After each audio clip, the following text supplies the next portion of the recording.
Revelations 18 verse 1 to 3. Pagkatapos nito nakita kong bumababa mula sa langit ang isang anghel na may malaking kapangyarihan. Nagliwanag ang buong daigdig dahil sa kanyang kalulahatian. Sumigaw siya ng napakalakas. Bumagsak na ang makapangyarihang Babilonya.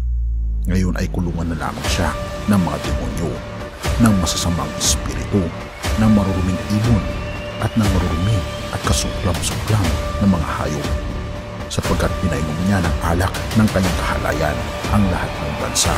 Nakiapit sa kanya ang mga hari sa lupa, at ang mga ngalakal sa buong daigdig ay yumaman sa kanyang mahalay na pamumuhay. United States of America. Ito ay isang bansang naitatag sa prinsipyo ng pagiging Kristiyano.